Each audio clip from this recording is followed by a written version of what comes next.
어버이 주일이 되고 또 우리 가족 특별히 부모님에 관한 설교를 하려면 저는 좀 가슴이 좀 무거워지고 답답한 마음이 많이 듭니다. 사실 제가 그렇게 고백하건대 좋은 아들이 아니었다고 스스로 생각하기 때문에 그렇습니다.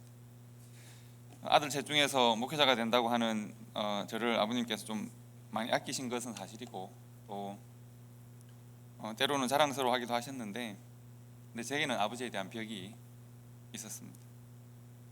제가 뭐 때문에 그런 벽을 느꼈는지 제가 전혀 모르는 바도 아니고, 그리고 제 생각을 변명할 수도 있겠지만 사실은 그 어떤 말을 해도 제가 그렇게 썩 좋은 아들이 아니었다, 이것은 변할 수 없는 사실이 아닌가 생각을 하고, 그래서 좀 어버이 주일이 되면 말씀을 전해야 되니까 좀 괴롭습니다. 말씀 준비하기 힘든다 이런 생각을, 제 마음과 자꾸 충돌하는 말씀들을 만나니까 힘들다 이런 생각을 제가 하게 됩니다.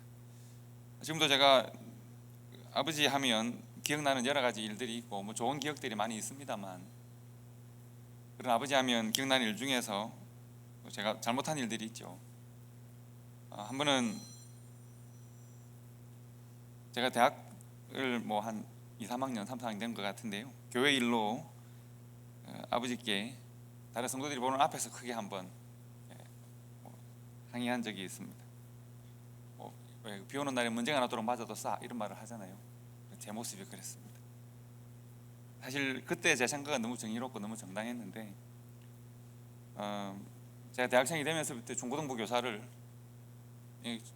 저희 교회가 조그만 개척교회, 아버님께서 개척교회를 시작하실 때였기 때문에 제가 중학생이 되면서 윤주학교 보조교사를 하고 대학생이 되면서 중고등부 교사를 바로 시작을 했었습니다. 그래서 이제 교회 중고등부 일이나 교회 행정에 대해서 아버님께 건의하는 그런 일이 있었는데, 제 입장에서는 분명하게 확신이 있는 일이었고, 아버님께서는 담임 목회자로 결정을 미루시고, 그래서 제가 성도들 앞에서 이래저래 되는 거 아니냐고 막 큰 소리로 이야기를 하고, 아버님께서 허락을 안 해주지 않으시고, 또 제가 그럼 나는 교사 안 한다 하고 뛰쳐나가고 이랬던 일이 있었던 것 같습니다. 근데 저한테 무슨 일로 그랬는지를 물어보시면 사실 무슨 일이었는지는 기억이 안 납니다. 화를 많이 낸 기억, 아버님께 큰 소리를 막 쳤던 기억, 그러니까 너무 화가 나서 막 뛰쳐나가고 했던 그 기억은 나는데 그 일이 무슨 일인지 기억나지 않습니다. 다른 말로 하면 그렇게 화낼 만큼 중요한 일이 아니었다는 이야기가 아닌가 생각을 합니다. 지금은 그 이유가 뭔지가 기억나지 않을 만큼 이렇게 해도 좋고 저렇게 해도 나쁘지 않은 일이었을 가능성이 많은데, 제 생각이 옳다고 주장을 하고 소리를 치고 사람들 앞에서, 그리고 제가 이렇게 떨쳐나가고 그랬던 기억이 있습니다. 아버님께서 저를 보셨던 저를 이렇게 계속, 저는 목소리를 높이고 아버님은 담임 목회자로 조용한 말씀을 하셨던 기억이 나는데, 아버지 표정이 기억이 납니다. 저를 이렇게 가만히 보고 계셨던 표정이 기억이 나고요. 제 아버님이, 지금 제가 이제 애들의 아버지니까 그때 아버님이 저를 보셨던 표정은 무슨 의미하셨을까, 이런 무슨 의미가 있었을까, 어떤 생각을 하셨을까, 이런 생각이 들기도 합니다. 성경에 나오는 신앙의 조상들 중에서 예수님을 가장 잘 예표하는 사람이 누군가 하면 당연히 요셉입니다.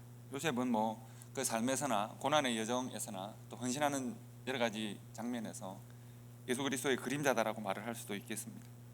믿음 안에서 하나님의 언약을 잘 계승하고 있는 한 사람이기도 하고, 타향을 떠돌면서 나그네의 삶을 살기도 하고, 자신의 죄로 말미암지 않은 여러 가지 고난과 고통을 감당했어야 했고, 그리고 구원하는 삶을, 헌신하는 삶을 보여주었던 사람입니다. 그리고 요셉과 대조적인 삶이 있다면, 하나님의 언약의 자손들 중에서 가장 대조적인 삶이 있다면 또 야곱이죠. 아버지와 아들의 관계이기도 하지만 요셉과 야곱은 참 대조되는 두 사람입니다. 먼저 그들의 삶의 결과가 굉장히 대조적입니다. 결국 아버지 야곱은 가장 사랑했던 아들 요셉을 잃어버렸다고, 죽었다고 생각했었습니다. 그런데 지금 그 아들의 품으로 돌아와서 아버지가 아들의 품에서 남은 여생을 보내게 되죠. 고난과 시련 가운데 하나님을 소망하고, 그리고 결국은 시련을 넘어서서 다른 사람을 구원하는 삶을 살고 있는 아들 요셉과 자신의 욕망과 욕심을 찾아 살았지만 결국은 모든 것을 잃고 아들의 품에 들어와 살아가는 야곱. 굉장히 대조적인 삶인 것이죠. 요셉은 상처와 눈물로 해석되어지는 유년 시절을 보내지만 그러나 하나님께서는 그에게 어린 시절에 별의 꿈을 주시고 그가 그 꿈을 하나님의 뜻 가운데 천천히 이루어 나아가는 삶을 살았던 것을 볼 수 있고, 그가 살아가면서 하나님께서 나에게 주신 하나님의 은혜와 하나님의 승리가 이렇게 이루어지는구나 하는 것을 요셉이 깨닫는 삶인 것이죠. 하지만 우리가 잘 아는 장면, 야곱이 바로 앞에서 고백하는 장면이 있지 않습니까? 바로가 이제 야곱에게 묻죠. 야곱, 당신은 나이가 얼마나 되십니까? 야곱이 이방의 왕 앞에서 고백하기를, 나는 하나님의 언약의 백성인데 나는 130세를 살았는데 내 인생이 정말 험악했습니다 라고, 험악한 나그네의 인생이라고 고백합니다. 결국 야곱의 인생은 욕망이 중심되어지는 삶이었지만 그 욕망이 원하는 대로 이루지 못하는 것이 없다고 생각했었는데, 이렇게 나는 험악하게 살다가 이방의 땅에 나를 맡기고 있습니다. 죽은 줄로 알았던 자신의 인생의 실패를 상징하는 그 아들이 나를 인도하는 삶을 살고 있습니다. 내가 가장 사랑하고 내가 가장 애착했던 한 여인이 있었는데 그 여인의 아들을 내가 그 여인을 잃고 그 여인의 아들을 사랑했었는데 그 아들이 죽었다고 생각했는데 이렇게 나의 소망이 되어서 나를 구원하고 있고, 나는 그 아들의 품에서 내가 이렇게 당신 앞에 엎드리고 있습니다. 이 요셉과 야곱의 삶은 이렇게 대조되어집니다. 그리고 어쩌면 야곱은 아들 요셉을 가만히 보면서 아마도 깨달을 겁니다. 인생은 내 뜻대로 되는 것이 아니라 하나님의 뜻대로 되는 것이구나. 하나님이 계획하시고 섭리하시는 대로 될 수밖에 없구나. 내가 내 뜻 이루어지지 않는 것 없이 살았지만 결국은 하나님의 뜻이 이루어지는 내 아들의 품에서 이렇게 내가 남은 여생을 보내게 되는구나. 이것을 깨닫지 않겠습니까? 여러분, 어버이 주일인데 여러분은 어떻게 살아오셨습니까? 무엇을 이루고 무엇을 이루셨습니까? 오늘의 여러분, 오늘의 나를 만드는 데 있어서 나의 뜻은 얼마나 역사하고 내 생각은 얼마나 그대로 잘 이루어졌습니까? 사실 우리는 자기가 세운 뜻대로 자기 생각대로 산다고 생각을 합니다. 하지만 우리가 오늘날 코로나의 시대에 더욱 절실하게 깨닫는 것이 있습니다. 간절하게 깨달을 수밖에 없는, 내가 원치 않아도 세상이 나에게 가르치는 교훈이 있습니다. 내 뜻대로, 내 생각대로, 내 계획대로 사라지는 것이 인생이 아니라는 사실도 우리가 깨닫고 있지 않습니까? 내가 수십 년간 일구어서 내가 내 삶의 터전이라고 생각했던 사업이 무너지기도 하고, 어느 날 그렇게 친근하게 만났던 사람으로부터 질병이, 내가 원하지 않아도, 그가 원하지 않아도 내가 일상같이 숨을 쉬었는데 질병이 내게 다가와서 나를 병들게 하고 죽이기도 하고 내 가족을 해치고, 내가 가장 사랑하는 자녀들에게 나는 호흡했는데 자녀들에게 병을 옮길 수도 있는 시대가 우리의 시대입니다. 내 생각대로 사라지는 것이 인생이 아니다. 우리가 이 어려운 시대에 더욱더 그것을 깨닫고 있습니다. 그러므로 우리가 하나님의 섭리와 인도하심을 더욱 의지할 수밖에 없는 것이고, 때로 우리가 야곱처럼 방황하고 요셉처럼 고난과 역경 가운데 있다고 할지라도 우리가 내 뜻대로 사라지는 것이 인생이 아닌 만큼 하나님을 의지할 수밖에 없구나 라고 하는 믿음이 우리들에게 필요한 것입니다. 그래서 우리가 믿음으로 살아서 요셉처럼 살든 욕망으로 살아서 야곱처럼 살든 간에 지금 우리는 하나님께서 우리에게 허락하신 일정한 시간을 보내고, 우리가 그 시간을 한 시점에 여러분과 제가 함께 만나 예배하고 있는데, 우리가 지금 각자의 다른 시간을 살아오고 다른 인생의 길을 걸어와서 이 시점에 함께 만났을 때 우리가 함께 고백할 수밖에 없는 것은, 각자 다른 노력과 다른 생각과 다른 철학과 다른 생각의 중심을 가지고 살아왔지만 우리가 지금 이곳에서 함께 모여서 이 시간에 함께 예배하면서 우리가 고백할 수밖에 없는 것은, 인생은 내 뜻대로 되는 것이 아니라 하나님의 섭리와 인도하심대로 결국은 따라갈 수밖에 없는 것이다. 우리가 시간 가운데 살아가고 우리가 나 혼자 사는 것이 아니라 함께 살아가는 세상 가운데 살 때 하나님의 뜻대로 섭리대로 살아갈 수밖에 없다는 것을 우리가 고백하는 것이죠. 야곱이 이제 하나님 만날 때가 되었습니다. 야곱이 이제 느끼는 것입니다. 내 뜻대로 살아온 모든 걸음이 이제 결국은 하나님의 뜻 가운데로 올 수밖에 없음을 깨닫습니다. 부르심을 받을 때가 왔습니다. 그리고 야곱은 이제 그가 늘 하던 대로, 그럼 야곱은 재밌는 것은 자기가 힘이 남아 있을 때까지 자기 힘을 다 쓰고 힘이 다 떨어지고 아무것도 할 수 없으면 하나님을 붙드는 그런 사람이었습니다. 그래서 그런지 야곱은 지금 이제 140년 이상의 인생을 살고 하나님의 부르심을 받을 때가 되어서야 비로소 깨닫는 것이 있습니다. 내 인생에 해야 될 가장 중요한 일이 있구나. 내 인생에 해야 될 가장 중요한 일이 있구나. 그 일은 뭘까요?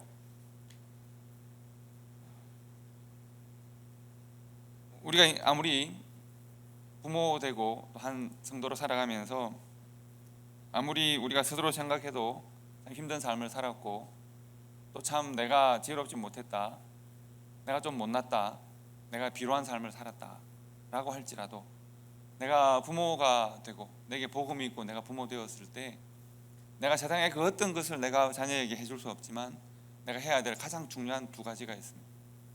지금 야곱은 그것을 깨닫고 하려고 하고 있습니다. 내가 아버지라면, 내가 부모라면 반드시 해야 할 두 가지 역할, 그 중에 첫 번째는 자녀들을 하나님의 이름으로 축복하는 것입니다. 자녀들의 삶에 하나님의 이름을 개입시키는 것입니다. 하나님의 이름으로 자녀들의 삶을 축복하고 그 축복이 이루어지도록 기도하는 것이 부모의 일입니다.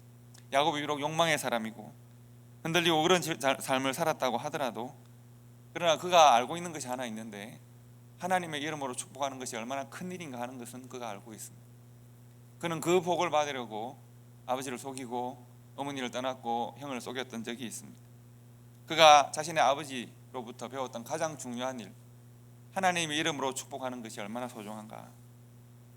그래서 그는 이미 12자녀를 차례로 축복했습니다. 이미 요셉을 축복하기도 했습니다. 그런데 지금 하나님 만날 때가 가까워오자 내게 남은 일이 하나 더 있다고 생각합니다. 그것이 오늘 본문의 말씀입니다. 지금 야곱이 누구를 불렀다고 성경이 되어 있습니까? 12아들을 불러 축복하는 일은 끝났습니다. 그런데 지금 야곱은 하나님 기도하고 하나님께 주신 깨달음을 따라서 요셉의 두 아들을 데리고 오라고 합니다. 여러분 아시다시피 이스라엘은 몇 지파가 있죠? 지파가 얼마나 있죠? 지금 답을 주려고 전화가 온 겁니다. 이스라엘은 몇 지파가 있을까요? 12지파가 있다고 하죠. 그런데 실은 요셉 지파는 그 안에 두 지파가 또 있습니다. 어느 지파와 어느 지파일까요? 요셉 지파는 므낫세와 에브라임, 에브라임과 므낫세 지파가 요셉의 후손입니다. 그래서 성경에 보면 에브라임과 므낫세 지파가 따로 있습니다. 그러면 13지파인 것이죠. 그러면 왜 요셉은 두 지파를 나눠 가지게 되었을까? 그 이유가 오늘 본문의 말씀에 있습니다.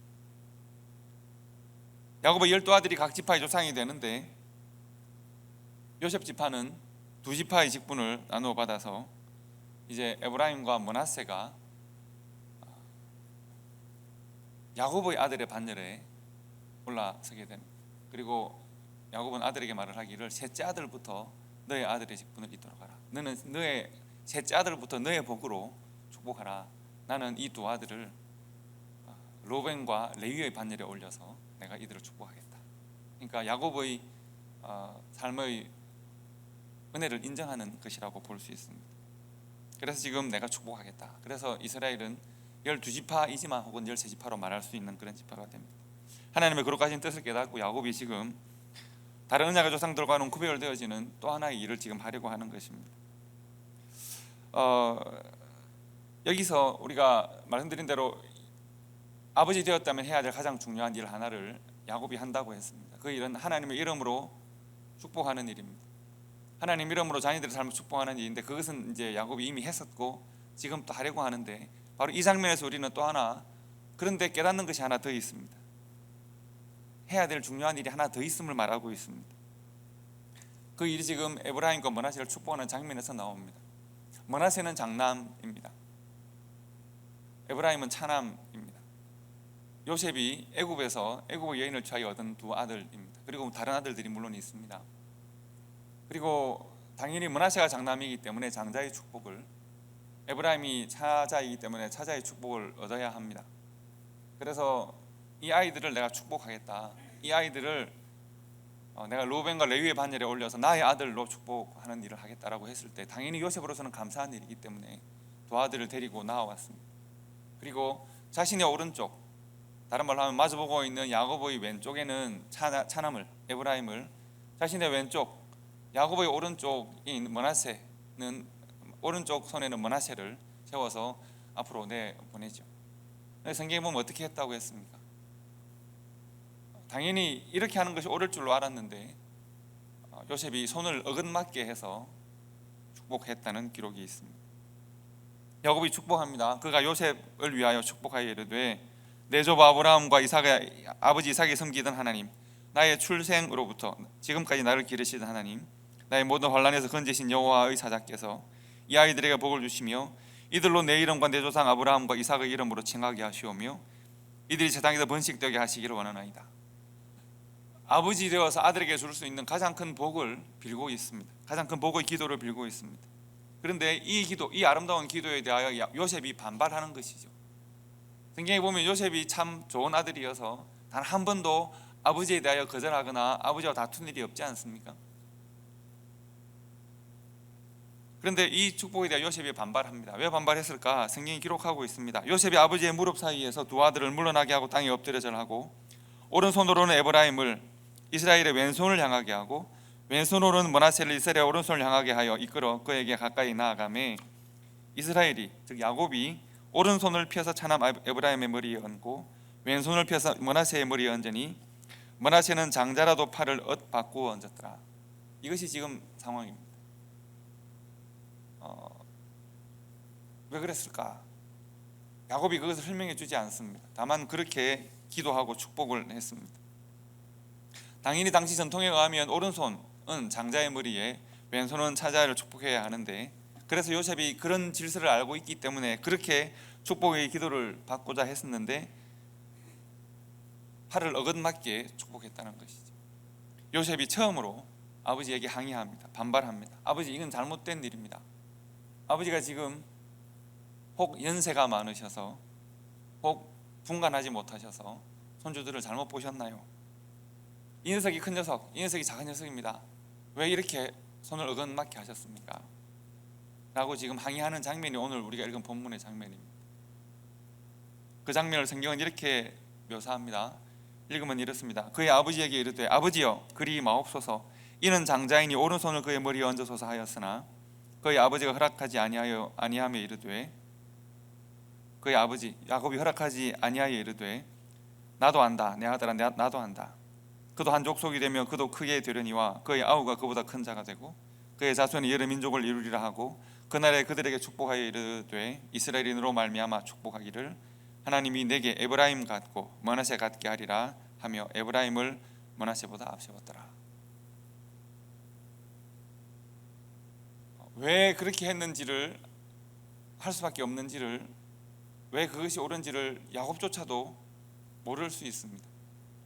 야곱이 이렇게 기도할 때 어떤 생각이 났을까요? 자기가 그렇게 간절하게 내가 쌍둥이 중에 작은 아들로 태어났지만 내가 큰아들의 복을 받고자 했던 간절하게 욕망했던 그때가 생각이 났을 겁니다.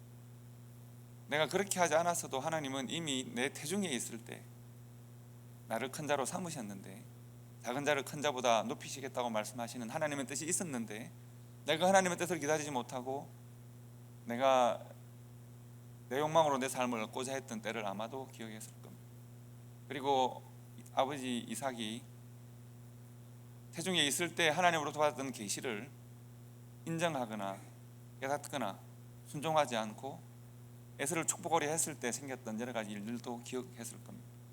왜 하나님께서 이삭에게 두 아들을 주셨는데 작은 아들도 더 축복하기를 원하셨는지 이삭도 알지 못하고 야곱도 본인도 알지 못합니다. 왜 나는 지금 에브라임과 므낫세 중에서 차자인 장자인 므낫세를 축복하지 않고 므낫세에게 장자의 축복을 주지 않고 차자에게 주는지 에브라임에게 주는지 야곱 자신도 아마도 이해하지 못하고 모를 겁니다. 그러나 하나님이 그렇게 하시겠다고 지금 말씀하고 있습니다. 야곱은 지금 내가 이해할 수 없지만 하나님이 하시겠다는 그 일을 지금 헌신하고 축복하고 있습니다. 그렇다고 해서 므낫세를 버리거나 포기하는 것이 아니라 에브라임 같고 므낫세 같게 하리라는 영광을 함께 주시고 계신데 다만 장자의 복을 에브라임으로 옮기는 것을 말씀하고 있습니다. 여러분, 제가 아까 아무리 비루한 인생을 살아도 우리의 인생이 아무리 비참하거나 스스로 생각에 못났다고 생각하더라도 우리가 해야 될 두 가지 역할이 있다고 했습니다. 부모가 감당해야 될 두 가지 역할, 하나는 하나님의 이름으로 우리의 자녀들을 만나고 축복하고 우리 자녀들의 삶에 하나님의 이름을 개입시키는 것입니다. 하나님의 이름이 주장하게 하는 것입니다. 이것이 가장 중요한 일입니다. 그리고 또 하나 우리가 해야 될 일이 있습니다. 야곱이 지금 하고 있는 일입니다. 그것은 우리의 삶에 대한 하나님의 복과 하나님의 승리를 자녀들에게 깨닫게 하고 순종하게 하는 것입니다. 자녀들을 위하여 축복하고 기도하는 뿐만 아니라 그 축복이 어떻게 이루어지는가 하는 것을 지혜로 깨닫게 하는 그 일을 해야 합니다. 야곱은 평생 그 섭리를 거스르는 사람이었습니다. 아들아, 나는 평생 내 욕망으로 하나님의 섭리를 거스르는 삶을 살아왔지만 그러나 결국 내가 너에게 하나님의 섭리대로 뜻대로 살아가는 너에게 내 삶을 의지하지 않더냐. 이제는 누가 봐도 내가 너의 은혜를 입는 사람이 아니냐, 하나님의 뜻대로 살아가는 사람에게 하나님이 함께 하시고 역사하시는 것 아니냐. 내가 지금 그것을 자녀에게 가르치고자 합니다. 평생 내가 내 뜻대로 뛰고 굴러서 내 삶은 여기까지 살아왔으므로 이제 내가 그러한 삶을 통해 얻었던 지혜와 믿음을 내 자녀인 너와 므낫세와 에브라임과 므낫세에게 주기를 바란다. 아들아, 나도 안다. 아들아, 내가 알고 있다. 네 마음에 무엇이 요동치는지를 내가 안다. 네가 무엇에 분노하고 무엇에 눈물 짓고 무엇이 옳다고 생각하는지 아들아, 내가 다 안다. 나도 그랬었다.